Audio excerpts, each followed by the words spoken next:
welcome to Inside Whitehall with me, James Starkey. And me, Jonathan Gullis. And, well, what a week that we've got to dissect. Finally, after weeks and weeks of waiting. And then we had days and days of waiting. And then I think it was Thursday, had hours and hours of waiting. We finally have some action going on, which, there's the lighter side is it's all quite fun and games. But the serious side is everyone really in Westminster have been waiting for this to happen. And that was, of course, first Wes Streeting's resignation. And that was quickly followed by Andy Burnham announcing that he, the Mayor of Greater Manchester, was running for a parliamentary seat to come back to Westminster. And I think most people would expect challenge Keir Starmer to be Prime Minister, and which also meant that a kind of bright, up-and-coming MP, Josh Simmons, who no one really saw coming, stood down to give Andy Burnham this seat, which was a surprise. They'd been telling everyone they got a seat. I'm sure we'll get into whether me or you were skeptical of that. But he's now stood down. And then there's the question, which is, can he even win this seat? Because as we saw with the Gorton by-election, the Greens won. Well, this looks like it will be a straight fight between Labour and Reform. But, speaking to people this week, I don't think it is a foregone conclusion. So I think we've got plenty to go through, haven't we, Jonathan? Yeah, I think it's been mental, right? We had, first of all, the local elections, which saw Reform UK gaining 1,400 seats, Labour losing, I think, just over 1,000. The political map being redrawn in many parts, particularly the Midlands and the North, to basically sort of see the red wall disintegrate into the turquoise wall following the blue wall that was there in 2019. So the Midlands and the North certainly moving and shaking things around. Finally, we heard weeks of rumours. We had the weird spectacle of Keir Starmer telling his cabinet, if you want to speak to me about the local election, speak to me after the meeting, and then walking away at the end of the meeting so no one could then speak to him. When Streeting then having to publicly ask for a meeting to get a meeting the day of the King's speech for 16 minutes, and then sat on that front bench, Kenny Bain not doing an impressive job of tearing apart the Labour Party. And actually, the reason they were so uncomfortable is because finally the chickens have come home to roost after all their virtue signalling over the last 4 or 5 years. And then when Streeting, as you say, we woke up and we were told today's the big day. He will finally resign, and ticking, ticking, ticking along until eventually, James, I suppose we should start there. Red Streeting hands in his resignation, but does not trigger the leadership contest, either meaning he doesn't actually have the 81 signatures he needs to trigger the contest, or if we believe him at face value, he believes that there should be an open, wide contest of all the talent, which includes, in his view, Andy Burnham. I think you and I, James, might be slightly sceptical that Wes Streeting's eager for Andy Burnham to be involved in this leadership contest, seeing as Andy Burnham is the heavy favourite if he does return to Westminster. Well, I think it is. I think we were just having a quick chat before we got going. What I was about to say to you, which I said, let's save this for the podcast, was this growing chatter. People I speak to in the Labour Party, and I've seen some of it kind of covered in the newspapers, heard it on the radio today, that we may not get a leadership contest. So we should remind people, because I sat and before actually we had the announcement, I think, about Josh standing down to allow Andy Burnham to run. I was watching the TV, and you would be forgiven for thinking on kind of Thursday afternoon watching Politics Live and Sky News, as I do with my exciting life, that we were. I was What a man, already James. What a life. What a life. exactly that I was already watching a leadership contest, because there were Labour MPs extolling the virtues of Wes Streeting and Andy Burnham, and I had to remind myself that there isn't. No one's, as things stand, technically, under the Labour Constitution and under the British Constitution, Keir Starmer's Prime Minister. He has not been formally challenged, which, as a lot of people will now know, takes this famous number of 81 Labour MPs. So no MP has managed to get 81 MPs to sign their nomination forms. Catherine West, someone who I think very few people in Westminster had ever heard of, was the first person to go off to the locals. And then, of course, all eyes were on Wes. I think there's a strong degree of scepticism that, at least at the point of his resignation, maybe he does now, maybe he will do over the next few days, but I think there's a strong degree of scepticism that at the point of his resignation he had 81 MPs. So I don't think people believe that. So there isn't technically, currently, a leadership contest. And I'm just going to add this one thing, and we can kind of get into it. So Andy Burnham may or may not win this seat. If he does, he will be red hot favourite to be the next Prime Minister of the United Kingdom. And the what expectation is, and we don't know for sure because he hasn't said and he won't say, that he will immediately get 81 plus MPs and launch a bid. We're then told at the moment maybe we won't really get a contest. We'll get some what you might call in a football match a bit of handbags with them kind of a kind of phony leadership contest, but they're probably rowing behind Burnham. But if Burnham doesn't win, what happens then? You know, do we get one? So the country's basically the country, and this is annoying enough when you're on the phone to your broadband provider, is now on hold when it comes to the Labour government. You know, and that I find that watching this, Jonathan, I found it incredible that they would watch some of the things that the last Conservative did at the end of 14 years. You know, we'd had 14 years. We'd gone through the tail end of the financial crash.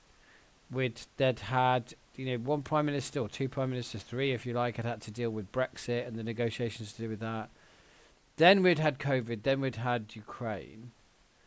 And then we got to all this chaos. Well, we're not even 2 years into Labour. And we currently don't really know who the Prime Minister is going to be by Christmas. And we don't know if they've got a leadership contest. And we don't know if Andy Burnham's going to win a seat. And it doesn't feel very stable. It's ugly, isn't it, James? I mean, look, we found out today that the NEC of the Labour Party National Executive Committee has approved Andy Burnham's application to be given exemption. So now we're also in the paralysis of if and when does potentially a mayoral election for Greater Manchester take place, and all the furore that will be around that as well, which of course Reform will be fighting nip and tuck in. But with the change in voting system from first past the post to I think now a sort It's of a a preferential preference. Yeah, I think it's a preference preference system, scheme, yeah. then that's a three-way fight. That's Labour, Greens, and Reform all fighting out that particular I fight. think the And consensus is so on that. It's not currently in practice, so I think they'd have to enact. So I think it's in a bill. yes, It's in an act of Parliament. So it's been through Parliament and it's on the statute books, as we say, which means it can be enacted, but it's not been formally made law, which I assume is probably by a statutory instrument that is required to be done by the relevant Secretary of State. So a silly little thing, but I think everyone mentally had thought this is not going to be needed until I think the next mayoral's on yeah, 2028. yeah. So everyone kind of thought, well, we don't need to worry about this now, and I imagine they'd plan to do this sometime next year.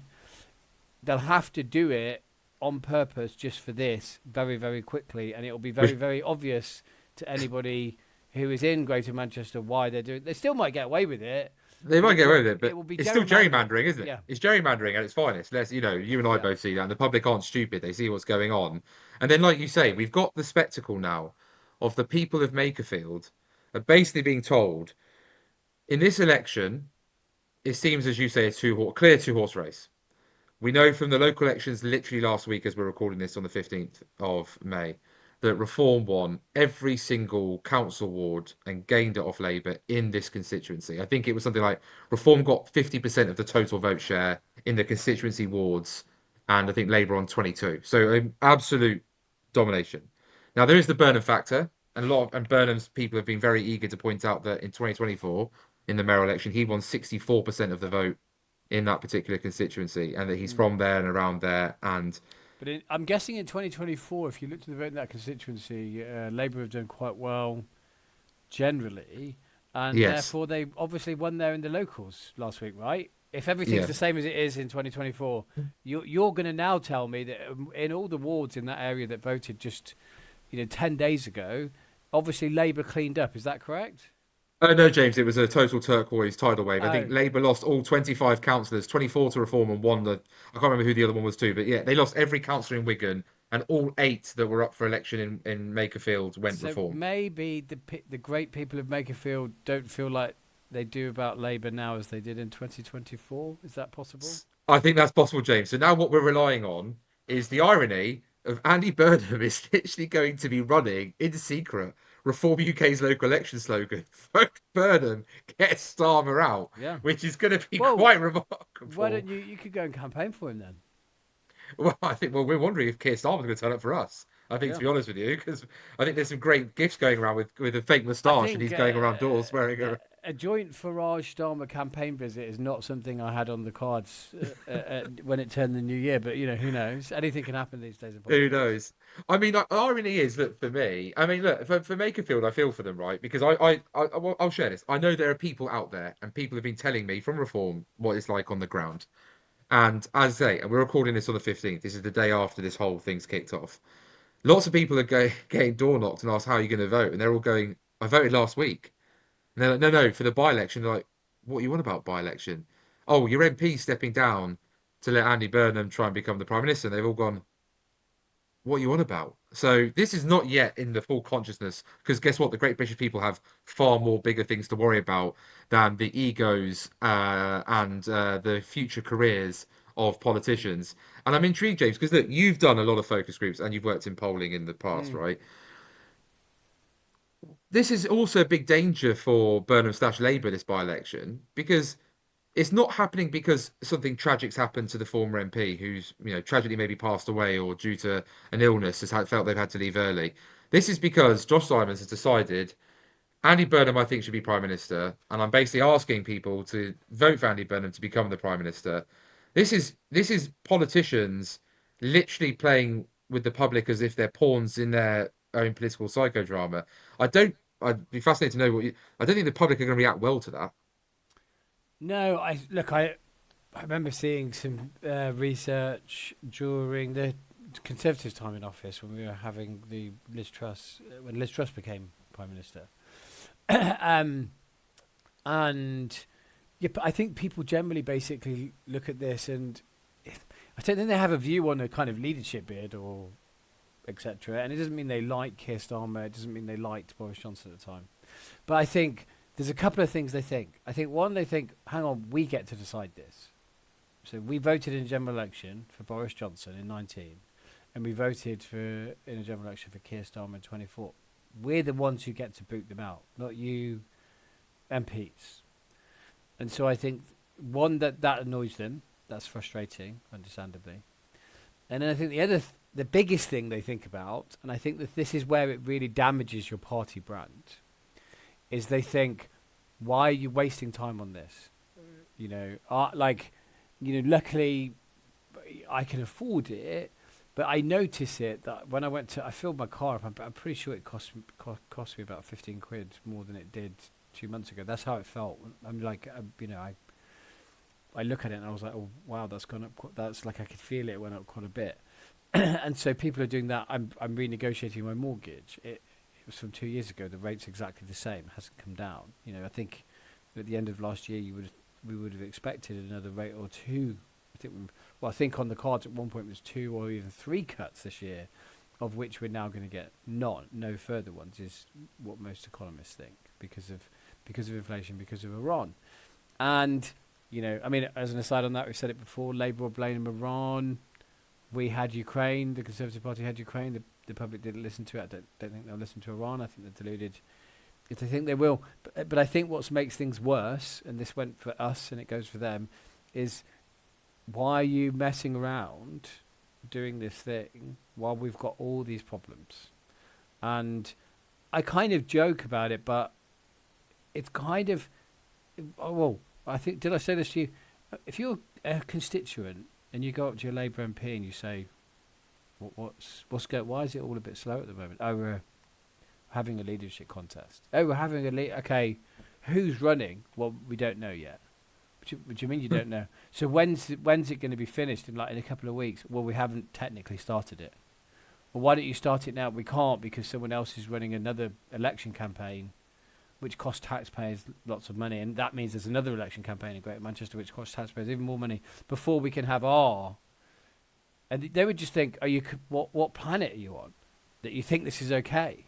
There's people. A Labour MP was tweeting, telling a journalist who tweeted it, "Oh, this is going to be the summer of Wes." Like it's a good. The public could be looking at this just thinking, sort it out. Get in a room in a day and sort it out. But I think they fundamentally think we elected for Keir, carry on with him. Stop messing around and sort of problems out.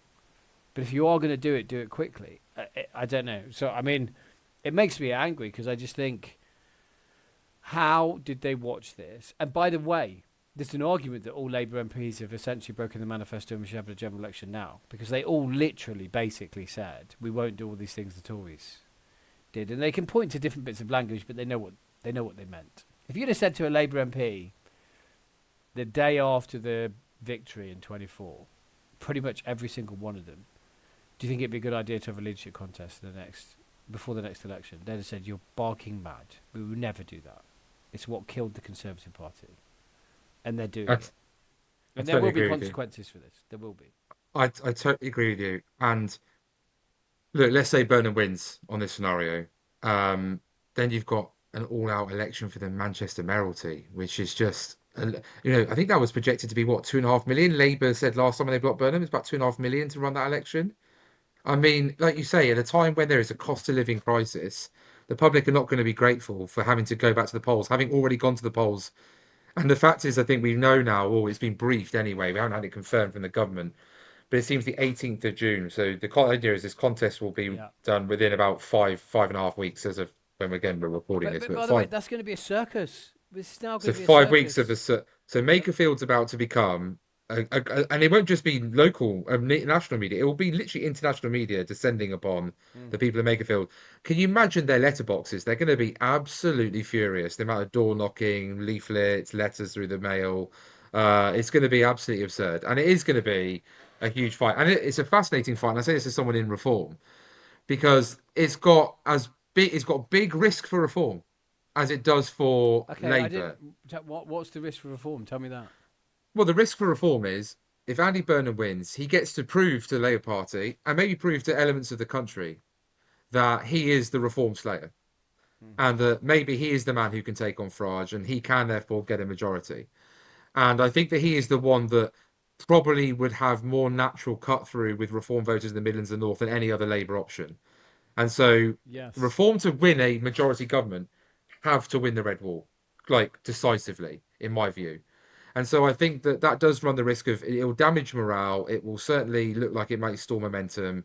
And I think that therefore reform, and I can tell you now, reform members are very aware of this is a very serious fight and one that the feeling on the WhatsApp chats I'm in is we have to win this. Not it'd be great to win this, we have to win this. The sense of urgency, I mean, is even greater than Gorton and Denton, where people are literally making plans already to go and spend the weekend So, there. Or so, so let me just start. So, in reform world, I would look at this. If I'm honest, and I've no reason to defend reform or Labour, yeah, of course. I'm a committed conservative, etc. If I'm honest, I would look at this and think, as a kind of someone that works in Westminster, so I would think, do you know what? It's a Labour constituency. I just had a look, right? So yes, Labour have got all these problems, but at the last election, Josh Simmons, this current MP, until he goes, got 45% of the vote. Now, people will point to the majority, which is a relatively slender 5,000, especially given the size of that election win. 5,000 is not a big majority, especially when you're kind of your party's sweeping everything before it. But 45% of the vote is strong. And if you kind of look at the Lib Dems, which I reckon there's a fair chance Labour get a lot of Lib Dems, and the Greens even, you can add another 5%. I mean that's 10% together. Let's give them half of that. So you're up to 50% of the vote. Are all Conservatives going to back reform? I do not think so. And then there's a kind of English Democrat who got 500. I guess he probably didn't get his deposit. But basically, if you look at the last election, really, Labour should be winning that. And I think in this kind of, reform are getting protest votes in the thing. To me, I would have the same test as before. They definitely need to be getting 28-30%, which I think when you're also, and I don't want to do the spinning for Reform HQ, but in a lot of constituencies, We'll take it, James. We'll take it, James. Don't worry, we'll take but in it. a lot of constituencies, that will be fine because they won't be Makerfield, they won't be And it binary won't be Burnham, choices. right? You're not up against But there also Burnham. won't be binary choices. They won't. Yes, true. It won't be clear enough that the Green voters and Lib Dem voters can say, on this one, I've got to get behind Labour. Right? There'll be viable 3-4-way marginals. And so I think it would be great for Burnham's narrative. Yes, agree with you, but I think it's not replicable. And it's always when you should worry. It's like how replicable, if I can say the word, is this scenario? So number one, unless you're the prime minister and the chancellor and leader of opposition, etc., Clacton, and next time maybe Kemi's seat, no one. There's virtually no attention on an individual constituency in an election. Apart, obviously, massively in that area, but even then, it's the big issues that people are looking at. So you can't replicate the Burnham factor. More and more seats. I don't know how many seats are currently two-way between Reform and Labour, but I would hazard a guess it is incredibly few. And so I think this idea that the progressives or the left, whatever you want to call them, they know they've got to vote for Burnham. And the people who want Starmer out and are on the right, divide it how you want, but I think people will get what I'm saying. They've got to vote for Reform. And that's just not going to happen in most constituencies at a general election. So I think people are deluded if they took that from it. Final thing I'll say, I'm curious for your view on this. I was listening to someone talking about what a good communicator Burnham is, and I think he is a massively better communicator than Keir Starmer. And it will be interesting because I don't think Rishi was particularly good on speeches and things like that. He was maybe a bit. They definitely had a better digital game at times, but I think when he was Prime Minister, I don't think he was particularly considered a great communicator as a PM. Liz Truss, no,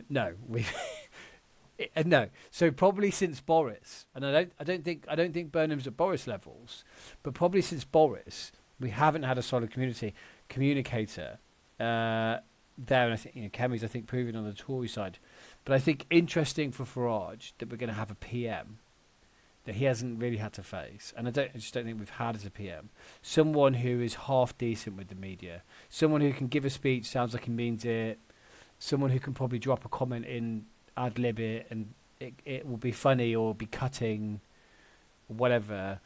I think Burnham's probably got a bit more about him on that side. I don't think it sees him through 2 years of misery and slow economy and all this kind of stuff. But I do think it'll be quite interesting if he does become Prime Minister. So I'm I don't know what you fascinated think. with what. No, I'm fascinated what you said about the reform expectations, and maybe this will come down to first of all, I think reform having to learn from Gorse and Denton, the expectation management. I would certainly, if I'm doing media, I would be saying the line of this is going to be a very tight race. Andy Burnham is the favourite. He is the self-proclaimed king of the North. He's even boasted that he won 64% of the vote last time. I'd point to the statistics and go, you add the Labour, Green, and Lib Dem vote share together. If everyone piles in behind there, they're over 50%.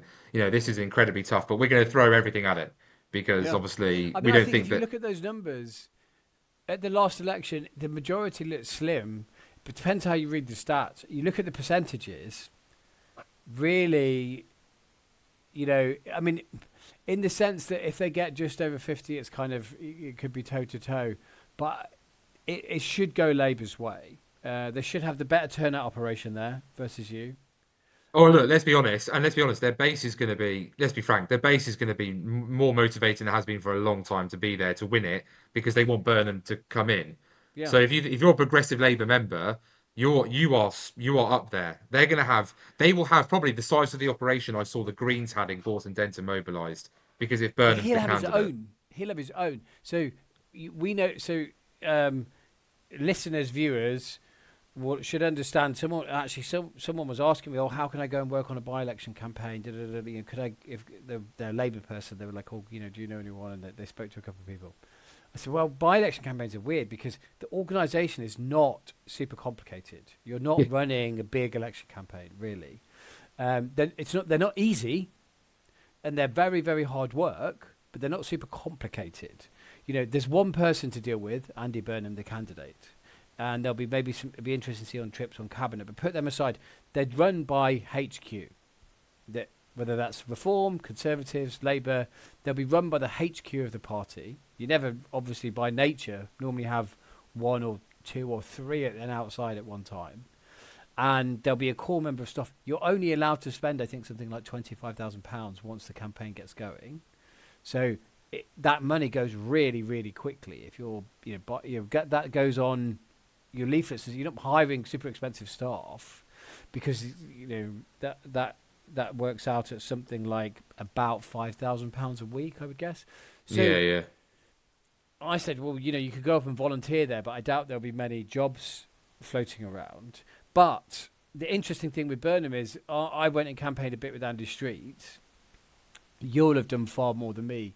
Those mayoralties, when they're big people, like an Andy Street, a Ben Houchin, and probably Steve Rotherham, not huge down here, but is done very well up there, and Andy Burnham, they've got their own guys. They know how to run election campaigns because that's why they're there. And so turnout wise, so in terms of, I guess what I'm saying is, again, I don't want to help Reform, but if I was Reform, I'd be like, we're going up against what has historically been an election-winning machine. He's got everything up there. He doesn't need to bring it up from London. It's all there. They won collectively over 50% of the vote. We want to run them close, but every vote is going to count. I think they should win it. If they don't win it, I mean, I imagine the pound will move, and God knows what happens if Andy Burnham. Well, I will say one thing. What's interesting is the amount of Reform members I've seen on social media and in WhatsApp groups really pushing the desire to have that local candidate.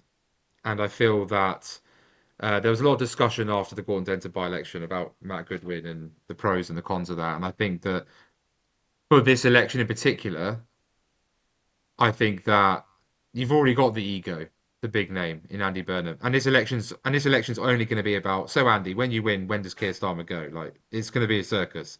Reform, like you said, I don't think need to put some sort of like you don't need to bring someone in from the outside who's parachuted in from somewhere. They do need. I mean, the Peter Kenyon, I think, is the name of the guy who ran in the 2024 general election. He's literally just got elected as a local councillor. I think he's a sparky or plumber by trade. He served in the armed forces. He did some work in the NHS. I mean, there's a lot of boxes being ticked there, I suggest, for someone who's going to connect and know and understand and literally just won a mandate 10 days ago from the electorate for his community. And I would suggest that probably makes, for me, I think the perfect type of candidate, as long as obviously they pass all Tell vetting. me if you did. So my view of Despite James, some friends of mine that I'm not going to name, but I know them well, trying to float my name around there. I want to make it perfectly clear. I have not and will not be standing in Makerfield, nor even applying to be a candidate in Makerfield, just to be perfectly clear. So it's on the record here and now, in case he tries to edit it out later. I mean, that is. Well, I just watched a clip of Wes Streeting said he would want to be Prime Minister. So, I mean, who knows? I'm not going to question your credentials as a politician about whether or not that means your views can change. It seems that you are able to. I mean, you were a Conservative. You're now Reform. So, in your world, things do shift at some point. So, we'll leave listeners to decide for themselves what credibility they lend to the Oh, words. okay, fine. I've screwed myself over there. Fine, I've screwed myself over. But I think it is kind of it's going to be super interesting to see how it pans out. I mean, what my view is that all elections, whether they're a leadership election, a general election, by-election, is your party candidate, etc., that are the answer to what most of the electorate is asking, the question they're asking. So I think in that way, in 2019, I think the electorate were like, who could just sort Brexit out? And that's why the slogan was so good, get Brexit done. And you could see in focus groups, people on the Remain side saying, who weren't strong Remainers, but they were Remainers around London. I saw a focus group from London, Remainers, and they were like, yeah, let's just get Boris in. And the reason was, we just don't care anymore. We just don't want to hear about Brexit. And they've got tired. And we saw that in different parts of the country. And in 24 with Labour, it was famously change. It was who's not the Conservatives, really. And Labour made the mistake of not coming up with a plan, but they won that election. In this election, and so I'll give you my straw man or argument. I think weirdly, well, maybe not so weirdly, the question is, do you want Andy Burnham to be Prime Minister? And instead of asking, if you were going to do a survey, instead of saying, do you support reform, Nigel Farage, Labour, complicated things, you just said to everyone in the constituency, do you want Andy Burnham to be Prime Minister? Because if you do, you'll vote for him and he'll go on and he'll very likely be Prime Minister. And if you don't, you need to vote for this reform guy. I I mean, think you're right. I think is you're it right. more complicated than that, is what I'm saying? No, it's not. I mean, the irony is actually reform could also vote reform, get Starmer out, because ultimately you can just say, well, we still get Starmer's still going to go. It just won't be Andy Burnham. It'll be Yeah. Ed Miliband, Always Streeting, or Angela Rayner. So either way, like voting reform is still going to get your preferred option voters. It's just still going to get Keir Starmer out. It just doesn't have to be this egotistical maniac who wants to basically be anointed by you so he can go and play games at Westminster. And how often will you see him after that? Is kind of, I think, the pitch. And I agree with you. I think that, Richard Tice actually on Talk Radio, I think, did quite a good sales pitch on making the point of, look, we either, can have a local person who cares about the local area and will actually stand up for local issues, or you can have Andy Burnham, who's just basically on an ego trip. That's literally the choice I before you. saw, so the BBC were doing Vox Pops, and in fairness, I think they had someone who maybe voted reform in the local, Yeah, they did. right? Yeah, yeah. Who was saying, I want to vote for Andy Burnham. But they had someone who was definitely going to vote reform, and they kind of said, well, what about Andy Burnham and so on? And they just said, well, he won't be here, will he? He'll be down there being Prime Minister. So and I think that's the strange things about by-elections, right? Like, I also think that's the strange thing about this whole circus we're about to go into with Labour. Well, James, you've also said this to me as well. Andy Burnham has got away with a lot, right, in the media, I think, in terms of actually having his record really looked at. I think we've had a Yeah. lot of lovely narrative, but not enough. His record, particularly as he's running in the Greater Manchester area, I know that they would say they're in Lancashire, so sorry if anyone from Makerfield feel offended. Mm. But that record is now on the table. We know that the police is in special measures. We know that there was a lot of ill feeling about the coverage or the way that grooming gangs were basically not investigated or looked into Mm. for a number of years, despite campaigners like Maggie Oliver, based in the Northwest, who were raising serious concerns for a number of time, and that's during Burnham's tenure as the police crime commissioner. We know in Mid Staffordshire, where I live, where you're from, James, Andy Burnham was in charge of the health service. That was a humongous scandal that Mm. obviously was overlooked. These things, and then we've got the whole fact that I think Zara Sultana from the left is arguing this. This man was a Blairite. This Yeah. man was a He voted hardcore for the Iraq Blairite War. who voted for the I Iraq mean, War. also, if my party was losing votes to people that didn't like what's going on with Gaza, um, I think there might be some problems if I had a guy who actually voted in the Houses of Parliament for the Iraq War. You know, how do you sell that to? And so I think you've said this before. Is that we've got the Blairite Burnham, now the soft left Burnham, like the guy who's ran in two leadership contests and lost Yeah. previously as well, by the way, one to Jeremy Corbyn. Let's not forget that. I think that this is. I think people, like you said, James, are just sort of assuming that like Burnham's going to come in and give a nice slick speech and just talk about things, but his record's on the table, and reform will have plenty. All opposition, but reform obviously the main opponents. They'll have plenty of things to poke at and point at and push at. But yeah, the other thing I'll say is, well, one other point I wanted to make is you you and I were around close to it. You were actually a minister, but we were close to the time that Truss was in. And I don't think we were in wild disagreement on this. A lot of people that worked for her, and I think this is basically was reflective of her view, used to go around talking about their majority. And we've got this big majority. Why don't we do more with it? And I was saying it's not your majority. And obviously we know a decent amount of Conservative MPs, and they didn't really have it. But when Boris went, it was a kind of notional majority. As she found out, during the kind of fracking vote and the fact that people booted her out. And I've always suspected, if the mini budget hadn't been that bad, she would have still run into a lot of problems because they treated it as they had this majority. But she had a different manifesto that she wanted to govern on. And I think, my take on Burnham is basically, there's a lot of fantasy stuff going on as you've laid out. I think there's bits of his record that everybody knows, but nobody's really talked about. And I think people like people that were around when the mid-staff scandal happened, the issue around grooming gangs and so on. They'll be on TV once he's there saying all the things that they have issues with. To me, I think he's got a big problem. Number one, he's going to have a manifesto or a program of government that was never voted for, and that includes by his MPs. There's going to be a whole bunch of MPs who will say, "Well, I don't have to vote for that because I didn't stand on it, so I'm not going to." Well, James, as you said, we know there's 100 MPs who have literally come out and signed a letter backing Starmer, Yeah, and therefore that agenda. So there's already a quarter of your parliamentary party who have and said this is how does he handle all those? People like Steve Reed and stuff, where they get booted to the back benches. That's going to sit there quietly for 3 years. I don't think so. So I think there's a lot of delusion about that. Fundamentally, though, I almost don't think any of that matters. I yeah. think the fundamentals of this are he will come in with very little authority, and the MPs will have tasted blood. And if they don't get stuff they want, they'll tell him, "We'll get 81 MPs, and we'll get West Streeting in, and we'll get Ed Miliband in, or someone else. We'll boot you out, and we'll have all the same stuff." They won't knuckle down. He's got all the same problems on the economy. He's got all the same problems on the house building targets, which they're not going to hit. The NHS stats, which are been pumped up by a certain former health secretary, etc. And if he waits around for 2 years, he'll be just as unpopular as Keir Starmer because he'll have fights with his backbenchers. He'll have to keep putting up taxes. People's mortgages aren't getting any lower anytime soon.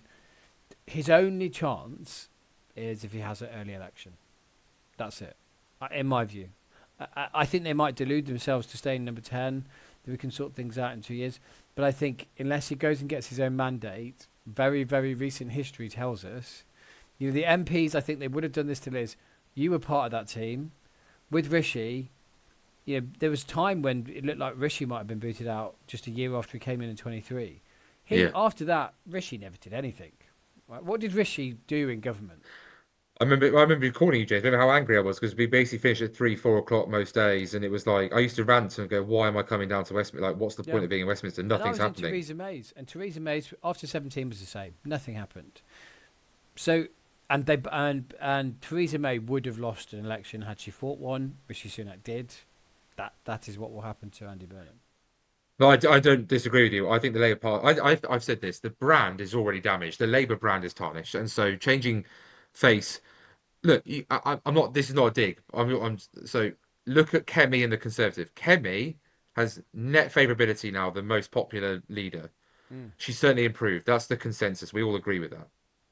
The Conservative Party brand is still in the healing phase and Mm. trailing a long way behind her. The Labour Party has got Keir Starmer. Yes, very unpopular, but he's also tarnished the Labour Party brand along with it. And just because you put Andy Burnham here, who at best I think I've seen at +2 net favourability with the country, Well, it's not just to say, exactly. I don't want to. So, the thing we've all just talked about, this whole circus, surely this is going to damage the brand the most because this isn't Keir Starmer. Keir Starmer hasn't called a leadership election. Keir Starmer hasn't resigned as health secretary. Keir Starmer hasn't forced a by-election. Keir Starmer, for all the bad things he's done, the chaos that we're about to witness over the next 3 months, the voters will say, that's the Labour Party.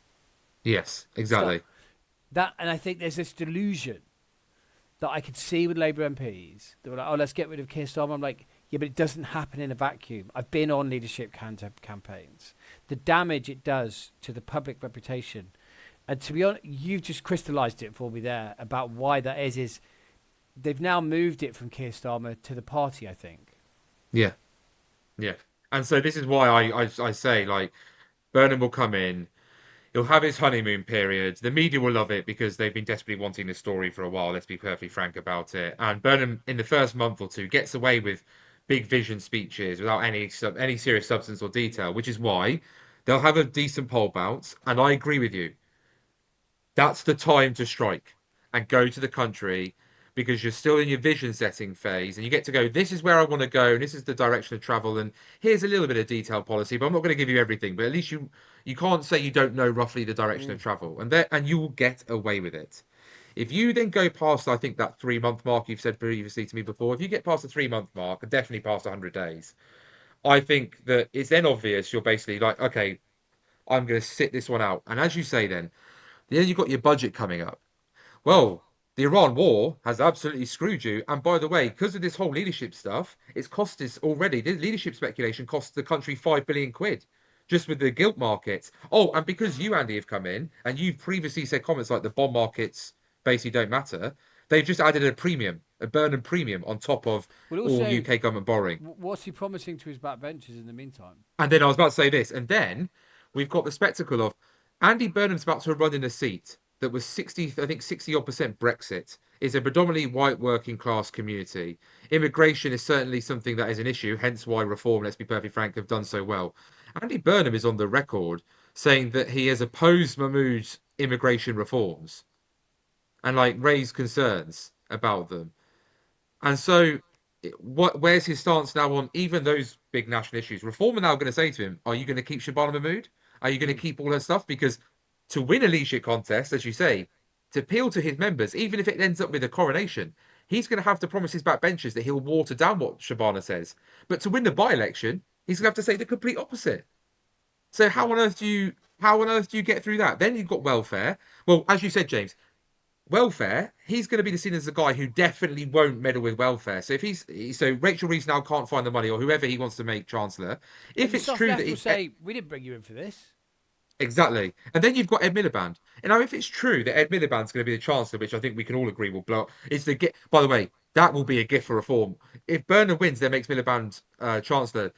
Reform will sit there and go, "Don't worry, lads, you crack on." Like politically, we'll see you in the future. We know what's going to Mm. happen. Miliband's going to go, "Let's double down net zero." And we're already reading reports that he's been briefing that he's going to permanently cancel any North Sea oil drilling, which is just absolutely insane when the public are fundamentally aware that we've got oil and gas in the North Sea that should be drilled. The Norwegians are making a fortune by drilling it and selling it back to us and creating jobs off the back of it. So, and we've actually now got, by the way, a by-election in Aberdeen South, thanks to Stephen Flynn's Mm. election, which literally is on that North Sea border where those jobs are there. So we're about to have an election all around the North by-election, also all around the North Sea too. So sorry, I know I'm ranting, but like the idea No. that somehow Burnham's going to thread the needle of trying to appeal to a Brexit reform-leaning style voter base in Makerfield, whilst also trying to promise the soft left of the Labour Party that's clearly in control that he will water down immigration issues, he will not do anything harsh on welfare, and somehow he'll balance the economy, which we already know is going to be in the toilet because of what's happened with Iran, on top of Labour hiking up taxes on work and hiking up taxes on business rates and hiking up taxes on, I think even staycations now are facing taxes as well. It's Yeah. just, and the We're gonna have local Renters' Rights taxes. Act, the work. So, as you say, all this stuff is going to be on his in tray, and he's going to have to make decisions. And like you say, because I've seen it firsthand, and you witnessed it too by by virtue of being friends with myself and others, he's going to be spending all his time meeting the so-called leader of some so-called Labour family. I'm going to drop Labour in it there, negotiating every piece of legislation and then trying to figure out which one of them's got the numbers to do the damage. And that is just going to lead to chaos. It's going to lead to dither and delay. It's going to lead to no serious fundamental change in the current circumstances. And Andy Burnham's shine will have polished off and it will go to the country and the public will go, "Nah, Labour, we haven't forgiven or forgotten you. Just because you've got a different face there doesn't mean we think it any less, rubbish." I was about to say something else. So I think that I think you're right. If I was Reform, I'd be saying, look, yes, of course we want to win. It'd be a huge scalp to stop Burnham, but this doesn't have this. Like anyone who thinks this is the end of Reform is also like I think you said it. Mm. It's basically deluding themselves. This will be a sticking plaster for the Labour Party at best. In the Yeah, I short agree. term. And so, okay, well, I think let's wrap it up there. But I'm curious, where do you think we're going to be in a week from now? So, are we? What I'm asking is, do you think this is basically the stasis now until the 18th of June, or Yeah. is there things we should be looking out for in the next week? Well, we've just had a King's speech, so well, what's the point of that anymore? I mean. But they'll have to legislation have the wise. debate on it and stuff, but They'll nothing's have to been. have a debate on it. I mean, good luck to find. I mean, most people won't be there because they'll be, Yeah, well, Labour MPs will be up in Makerfield now campaigning, I exactly. suspect.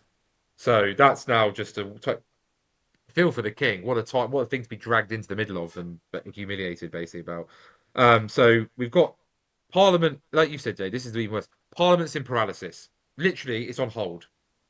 So there's no decision making. The government, you know this, the civil service will basically be telling ministers, we don't really feel comfortable about making any major commitments because the guy The in civil number service 10, won't do anything now. I've been, the civil service won't I've do been it. in this. And I've that's worked in months, this. right? Because obviously then you've got the whole leadership contest, if we or a coronation. So at best by July, at best by summer recess. So we're talking at least 2 months now when the But civil service politically, they won't. just Anything where stops. there's a row between, I don't know, Treasury and or Ed Miliband or whatever, they'll just think, well, it's not going to happen. So what's the point of having the row? Keir doesn't have number 10 doesn't have the authority to adjudicate between and say, well, this is what we want to do. Nor, frankly, does Rachel Reeves, because Rachel Reeves is briefing the paper. She wants to try and keep her job, whoever comes in. So she's not going to upset anyone. So I think I don't know if people can remember back to that summer when the Conservative leadership campaign was going on, and you had the kind of phony chancellor, which was Zahawi, who kind of deludedly thought he was going to keep his job. Everybody in Westminster knew that Liz was going to appoint Kwasi, apparently apart from Nardim. But during that summer, nothing happened. No major decisions. And that is pretty much where we are now.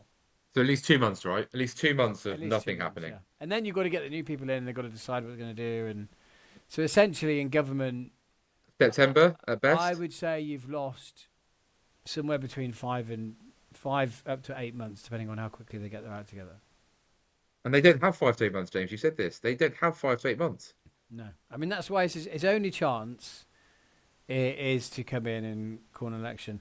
But I guess we won't know that by next week. We should probably wrap it up there. No, I was about to Um, say next week. Look, next week we'll have the Reform candidate announced. We'll know if Burnham's the Labour candidate, and the only place anyone will be is in Makerfield. And I suspect we'll have Nigel Farage non-stop touring the constituency. We'll have Andy Burnham, obviously, because the question will be, is Keir Starmer turning up, and if so, who for? Leave it exactly. on that So bombshell. that's the things to watch out for. Who will Keir Starmer campaign for in Makerfield? So on that bombshell, that's goodbye for me. And it's a goodbye from me. And please do, you can listen on anywhere you get your podcasts, Apple, Spotify, etc. If you go onto our Twitter, there's a link tree with all the links, obviously, and you can watch on both Substack and our YouTube channel. Thank you and goodbye. Thank you.